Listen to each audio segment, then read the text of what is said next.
عاملين دخلوا الصيدليه عندهم نفس المشكله وعرضت عليهم نفس المنتج، واحد اشتراه والتاني ما اشتراهوش. عمرك سالت نفسك ليه ده اشتراه وده ما اشتراهوش؟ اي عميل بيشتري عشان يلبي احتياج، والاحتياج ده مش عشوائي، ده بيجي زي سلم كده، لازم اخلص حاجه وانتقل للحاجه اللي بعدها. السلم ده او الهرم ده اسمه هرم ماسلو للاحتياجات. احتياجات اساسيه زي الاكل والشرب والعلاج النوم السكن، كلنا عندنا احتياج واحد، بس القدره على تحقيق الاحتياج ده بتتغير من شخص للتاني.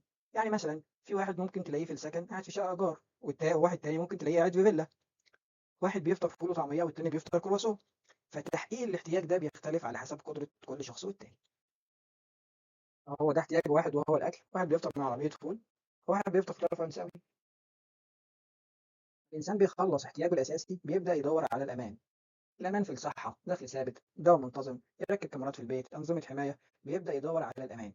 وبعد ما بيخلص الامان بيبدا يدور على، بيحقق الامان بيبدا يدور على الاحتياج الاجتماعي، لان طبعا الانسان مش عايش لوحده، فبيبدا يدور على صداقات، يدور على حب، جواز، اهتمام، انتماء، ينتمي لالتراس، احزاب سياسيه، عشان يلبي احتياج الاجتماعي الموجود عنده. يعمل صفحه على مواقع السوشيال ميديا، ده جزء من تلبيه الاحتياج الاجتماعي الموجود عنده.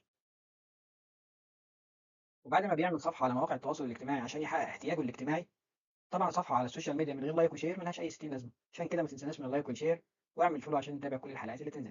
فبيبدا الانسان يدور على تقدير الذات، يحتاج اللي يقدره ويدور على الشخص اللي بيقدره. وطبعا لان الانسان طماع، بعد ما بيلاقي اللي بيقدره بيدور على السلطه، عاوز يبقى مشرف، عاوز يبقى مدير، عاوز يبقى صاحب شركه. فهنا بيبدا يدور على تحقيق الذات. وكل ما المنتج بيلمس اكتر من احتياج كل ما كان بيعه سهل وانتشاره سهل. عندنا مثلا حاجه زي الموبايل، هو حاليا يعتبر من احتياج اساسي لكل الناس، بجانب ان انت ممكن تخزن عليه أي معلومات خاصه ويعتبر امان، هتتواصل من خلاله مع الناس فيعتبر احتياج اجتماعي. لو انت شخص انفلونسر وبيهمك اللايك والشير هيبقى الموبايل بالنسبه لك هو تقدير ذات مع الحاجات اللي فاتت. فعندنا منتج واحد زي الموبايل بيغطي كل الاحتياجات ده، فعشان كده بتلاقي الموبايل منتشر بين الناس كلهم. نيجي مثلا عندنا في الصيدليه عندنا حاجه زي السنترال، الفيتامينات عموما. لو هو الشخص عنده نقص في الفيتامينات فالفيتامين بياخده كاساسيات، احتياج اساسي. لكن هو ممكن اصلا يكون بياخد المالتي فيتامين عشان هو خايف على نفسه فيعتبر امان، احتياج الامان. ممكن هو واخده عشان صاحبه قال له ان هو لما خد الفيتامين ده او خد المنتج ده بشرته بقت نورت، فهو بياخده عشان صاحبه قال له، فيبقى احتياج اجتماعي. فانت شطارتك بقى في الصيدليه انك تعرف كل منتج بيغطي احتياج ايه، وازاي تخلي تلعب على العميل، على الناحيه دي، على الاحتياج بتاعه. لانك لو عرفت الاحتياج بتاع العميل صح هتعرف تبيع المنتج.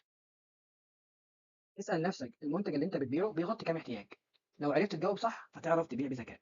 طبعا كلنا عارفين الريدوكسين، فهستنى اجاباتكم في التعليقات هو بيغطي كام احتياج. وطبعا لو المحتوى عجبك ما تنساش تعمل لايك وفولو